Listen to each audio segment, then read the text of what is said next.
ايه؟ يا رب تكونوا بخير. النهارده جايبه لكم تاني جزء للمشروع بتاعنا، المشروع الصغير اللي قلت لكم عليه قبل كده. الفيديو اللي فات كان فيديو المشتريات اللي هنبدأ بيه المشروع بتاعنا. مشروع سهل وبسيط وجميل جدا وهيفيدكم قوي. ولو أسرة مكونة من ست مثلا وأولادها عايزة تصرف عليهم، أو عايزين يكملوا يعني في مصروف البيت، أو يشاركوا بعض الزوجة والزوج في مصروف البيت، فالفيديو ده هينفعهم أوي، والمشروع ده هتستفادوا منه جدا.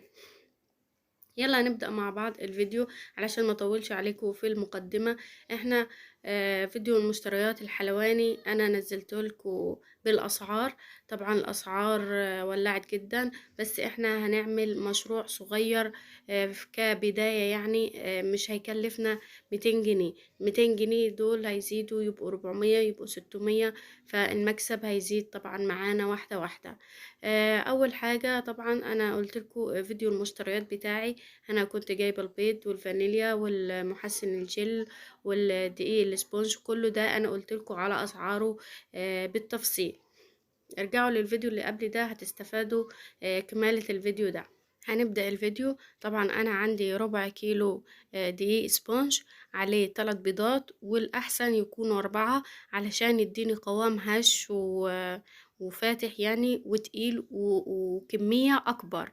فالربع كيلو اسبونج بحط عليه 4 بيضات او 3 الفانيليا، وهنضيف ربع كوباية مية متلجة، مية من الثلاجة. انا حاطة ازازة كده وفيها تلج، وباخد منها الكمية اللي انا محتاجاها. طبعا بحط الكمية كلها كده وبضربها في المضرب. طبعا هنعمل كمية تاني، انا عاملة الكمية دي على مرتين.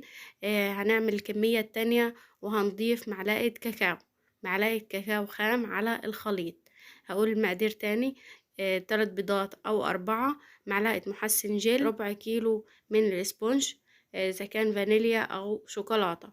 فبضربهم كويس جدا، واحط ربع كوباية مية متلجة، وهضربهم كويس جدا لحد القوام بتاعي ما يتقل ويخف كده ويبقى ابيض زي الكريم. بضيفهم في صينية مقاس 30 في 40 سنتي علشان تعمل لي دستة جاتوه كمان. بحطهم في فرن درجة حرارة 170، طبعا في الرف الوسطاني. بتاخد كفايتها من السوا. اول ما تستوي كده بقيسها بالخلة واشوفها، لو نضيفة هتطلع معايا بالشكل ده.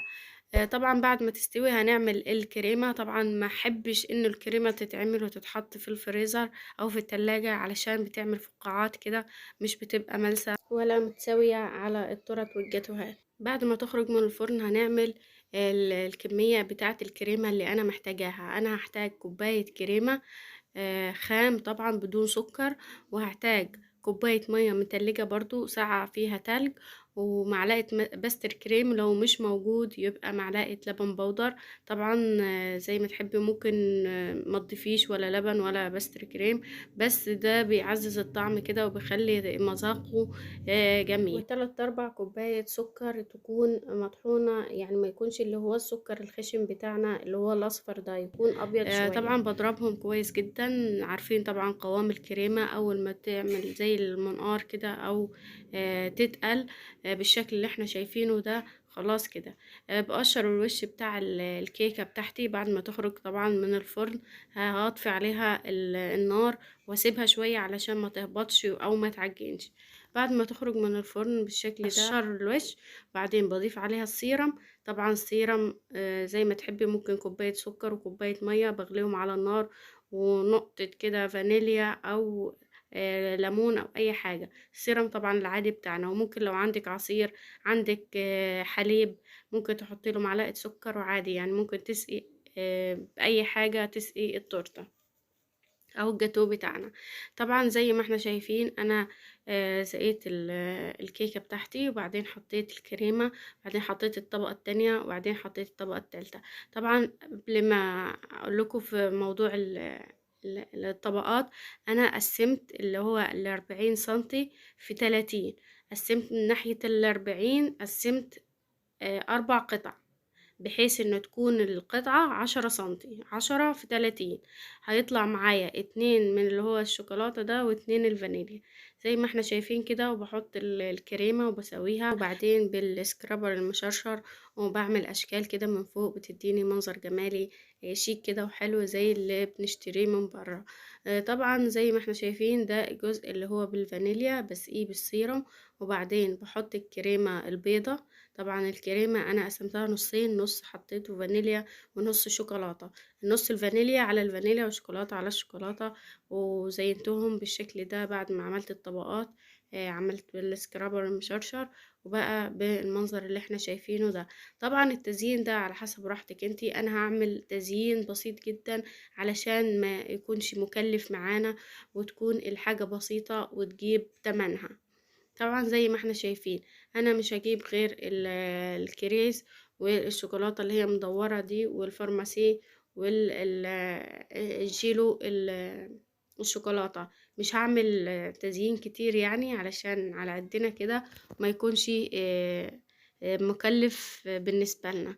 طبعا انا حطيته في الفريزر بعد ما زينته بالشكل ده، حطيته في الفريزر لمدة ساعتين، وبعدين قطعت الزوايد بالشكل ده.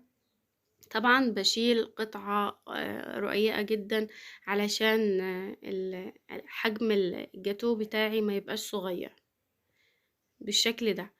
بس كده. وبعدين بقيس الجاتوهاية ممكن 4.5 أو 5 سنتي على حسب برضو نظريتك انتي. فأنا بجيب المسطرة أشوف ال4.5 مناسبة ولا ممكن أعملها 5، من 4 ل5. طبعا أنا الصاج ده بيطلعلي دستة جاتو. الدستة مكونة من 6 أبيض و6 شوكولاتة زي ما احنا شايفين. بعد ما بقطع لو في قطعة كده مش هتكمل معايا تبقى 2، بعملها مثلث بالشكل اللي احنا هنشوفه دلوقتي بالشكل ده. بقطعها 2 كده مثلث هتديني برضو قطعة كبيرة وحلوة قوي. بس كده. وبجيب كيس الحلواني وبحط فيه القمع وبعمل روزيتات زي ما احنا شايفين كده. وبعدين بحط الشوكولاتات، بحط الكريز، بحط اي تزيين عندي طبعا بيكون بسيط علشان يجيب التمن بتاعه. بعد ما ازينها بجيب علب من اللي هي علب برضو الجاتو ده من عند برضو خامات الحلواني، وبحط الدستة كاملة. طبعا ده جيلو الشوكولاتة اللي احنا شفناه في فيديو المشتريات. طبعا ده عامل 20 جنيه. ولو مش حابة برضو تجيبيه او غالي عليكي ممكن تعملي جناش الشوكولاتة. طبعا جناش الشوكولاتة برضو مش مكلف، بس انا بحس انه ده خفيف كده وسريع يعني على حسب رغبتك انتي. طبعا الكمية اللي فضلت او القطع اللي انا قطعتها حطيتها في علب. العلب دي الواحدة عاملة جنيه، العلب الفاضية دي عاملة جنيه. طبعا بحط فيه الزوايد وبحط فيه الكريمة برضو الزايدة. اي حاجة عندك اوريو، عندك شوكولاتات، عندك كريسبي، جيلوهات، اي حاجة طبعا بتزيني بيها وبتطلع برضو حلو قوي. قطعة الجاتو دي عاملة 10 جنيه. ممكن تطلعي الدستة ب100 جنيه، برضو هيكون فيها مكسب حلو قوي. والعلب دي ممكن تطلعيها ب7.5. طبعا جميلة جدا. كده لو حسبنا التكلفة كلها هتعمل مثلا التلت والتلتين، يعني التلت المكسب والتلتين اللي هي الخامات بتاعتي. وبكده يبقى مشروعنا النهاردة خلص. اتمنى يكون عجبكم. ما تنسوش اللايك والاشتراك في القناة. السلام عليكم.